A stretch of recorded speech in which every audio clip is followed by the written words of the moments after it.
नमस्कार मंडळींनो, आजच्या दिवसाच्या मिनी ब्लॉगमध्ये तुमचं मनापासून स्वागत करतोय। लाइटिंग बघा कसली भारी वाटतं। सर्वांका सर्वप्रथम ॲडव्हान्समध्ये महाशिवरात्रीच्या हार्दिक शुभेच्छा। आज जिममध्ये संकेत दादा यांनी एवढा छळून ठेवलेला नाही की संकेत दादा हकडेसून तकडेसून नुसतं पळ काढीत राहिलेलो।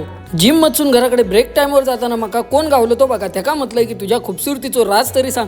तर माका म्हणता कसलो खूबसूरतीचो राज नाही, हे बघ मी आपलं लाल बिटाचो ज्यूस फक्त खाईत राहतोय। घराकडे गेल्या आणि औशीकडे आधी वड्यांची पिशी मागान घेतलंय, कारण पप्पा गावात गेले होते जत्रेक आणि जत्रेतल्या आई भराडी देवीचो खरो प्रसाद ह्योच असता। आणि हे भोपळ्याचे वडे माका जाम म्हणजे जाम आवडतं। तर येवा तुम्ही सुद्धा प्रसाद घेऊ। नाश्ता वगैरे करून झाल्यानंतर परत एकदा जिम मध्ये इलय। जिम मध्ये इल्याबरोबर बघताय तर काय आपले गुरुवर्य म्हणजे चंदन भाई जिम मध्ये परत इलेले। त्यांका म्हटलंय पटकन पोज मारता, पटकन पोज मारून दाखवलेनी। कामावरसून घराकडे गेले आणि जेवक बसले। जेवणात होती चपाती, मुगाची भाजी आणि सोबतच मासे होते। पप्पांनी गावसून मासे घेऊन इलेले।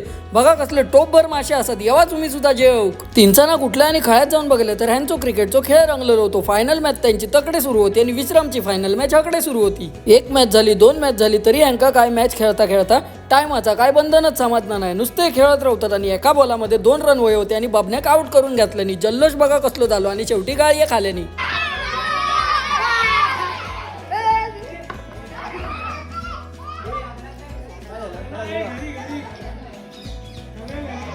शिव्या खाल्ल्याशिवाय तुम्ही काय करूच नका दररोज।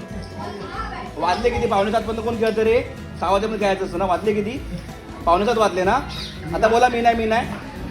तकडे किल्ले झाल्याबरोबर सावतांच्या घराकडे पळाले आणि आजीक म्हटलं, आजी नमस्कार। काय म्हणता असता? आजीन हाय करून दाखवले आणि घराकडे गेलाय, देवांका नमस्कार केलाय आणि जत्रेचो वाईटसो प्रसाद नानाच्या घराकडे पोच करून इलय।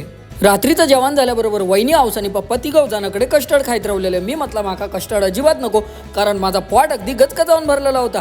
कारण वहिनीन माझ्यासाठी आज स्पेशल असे सँडविच बनवलेले होते, दणकावून खाले। मग म्हटलं आजच्या दिवसापुरती पुरे झालं, आम्ही भेटाय पुढच्या ब्लॉगमध्ये। तवसर देवा काळजी।